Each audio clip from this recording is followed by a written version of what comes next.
ದೀಪಾವಳಿ ಹಬ್ಬಕ್ಕೆ ಪರಿಸರ ಪೂರಕ ಪಂಚಗವ್ಯ ದೀಪಗಳನ್ನು ಉಚಿತವಾಗಿ ನೀಡುವ ಮೂಲಕ ಮೈಸೂರಿನ ಪ್ರಗತಿ ಪ್ರತಿಷ್ಠಾನ ಪರಿಸರದ ಕುರಿತು ಕಾಳಜಿ ವಹಿಸಿದೆ.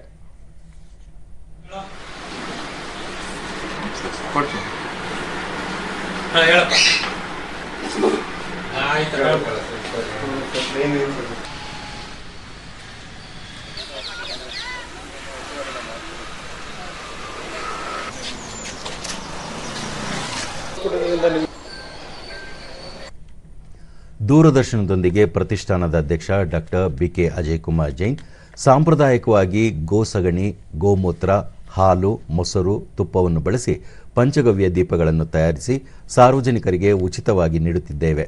ಪ್ರಧಾನಿ ನರೇಂದ್ರ ಮೋದಿಯವರ ಆತ್ಮನಿರ್ಭರ ಭಾರತ ಸ್ವದೇಶಿ ಉತ್ಪನ್ನಗಳ ಬಳಕೆಯ ಕರೆಗೆ ಓಗೊಟ್ಟು ಸ್ವದೇಶಿ ದೀಪಗಳನ್ನು ವಿತರಿಸುವ ಮೂಲಕ ಪರಿಸರ ಪೂರಕ ದೀಪಗಳ ಬಳಕೆಗೆ ಒತ್ತು ನೀಡುವಂತೆ ಜನರಿಗೆ ಮನವಿ ಮಾಡುತ್ತಿದ್ದೇವೆ. ಜನರಿಂದಲೂ ಉತ್ತಮ ಸ್ಪಂದನೆ ವ್ಯಕ್ತವಾಗುತ್ತಿದೆ ಎಂದು ತಿಳಿಸಿದರು. ಪ್ಲಾಸ್ಟಿಕ್ ದೀಪಗಳು ಬರ್ತಾ ಇದೆ. ನಾವು ಈ ಒಂದು ಚೈನಾ ಐಟಮ್ಸು ಮತ್ತು ಈ ಪ್ಲಾಸ್ಟಿಕ್ ದೀಪಗಳು ಮತ್ತು ಮಣ್ಣಿನ ದೀಪಗಳು, ಯಾಕಂದರೆ ಮಣ್ಣು ಪೊಲ್ಯೂಷನ್ ಆಗುತ್ತೆ. ಈ ದೀಪಗಳಿಂದ ಮಾಡೋದ್ರಿಂದ ಮಣ್ಣು ಪೊಲ್ಯೂಷನ್ ಆಗುತ್ತೆ. ಆದ್ದರಿಂದ ನಾವು ಪಂಚಗವ್ಯ ದೀಪಗಳನ್ನು ನಾವು ಮಾಡಿ ಇದನ್ನು ಕೊಡ್ತಾ ಇದ್ದೀವಿ ಎಲ್ಲರಿಗೂ ಸಾರ್ವಜನಿಕರು. ಹಿರಿಯ ನಾಗರಿಕರಾದ ಮಿಠಾಲಾಲ್ ಗುಳ್ಚ, ಇಂತಹ ದೀಪಗಳಿಂದ ಪ್ರಧಾನಿ ನರೇಂದ್ರ ಮೋದಿ ಅವರ ಆಶಯದಂತೆ ಸ್ವದೇಶಿ ಉತ್ಪನ್ನಗಳಿಗೆ ಹೆಚ್ಚಿನ ಒತ್ತು ನೀಡುವುದರೊಂದಿಗೆ ಪರಿಸರ ಸಂರಕ್ಷಣೆಗೂ ಕೊಡುಗೆ ನೀಡಿದಂತಾಗುತ್ತದೆ ಎಂದರು. ನಮ್ಮ ಪ್ರಧಾನಮಂತ್ರಿ ಅವರು ಹಂಗೆ ಹೇಳ್ತಾ ಇರ್ತಾರೆ, ಸ್ವದೇಶಿ ಇರಬೇಕು, ನಮ್ಮ ದೇಶದ ಸ್ವಲ್ಪ ಪ್ರಗತಿ ಆಗುತ್ತೆ, ವಿಕಾಸ ಆಗುತ್ತೆ, ಅದರಿಂದ ಅದು ಸ್ವದೇಶಿ ಇರಬೇಕು. ಸ್ಥಳೀಯರಾದ ಪುರುಷೋತ್ತಮ್, ಎಲ್ಲರೂ ಆಧುನಿಕತೆಯ ಮೊರೆ ಹೋಗಿರುವ ಇಂದಿನ ಕಾಲಘಟ್ಟದಲ್ಲಿ ಸಾಂಪ್ರದಾಯಿಕ ದೀಪಗಳನ್ನು ವಿತರಿಸುತ್ತಿರುವುದು ಉಪಯುಕ್ತವಾಗಿದೆ ಎಂದು ಹೇಳಿದರು. ಏನು ಹೇಳಿ, ಅದು ಭಾರಿ ಒಳ್ಳೆಯದು.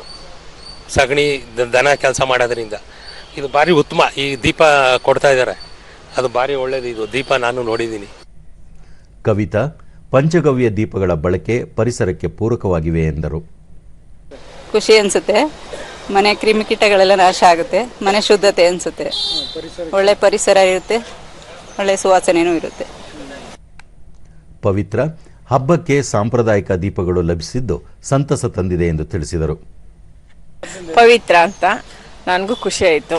ಈ ಥರ ದೀಪಗಳು ಕೊಟ್ಟಿದ್ರಿಂದ ತುಂಬ ಒಳ್ಳೆಯದು ಪರಿಸರಕ್ಕೂ.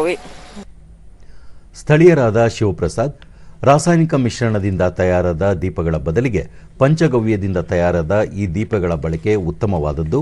ಈ ದೀಪಗಳು ಹಬ್ಬಕ್ಕೆ ಅತ್ಯುತ್ತಮ ಆಯ್ಕೆಯಾಗಿವೆ ಎಂದು ಹೇಳಿದರು.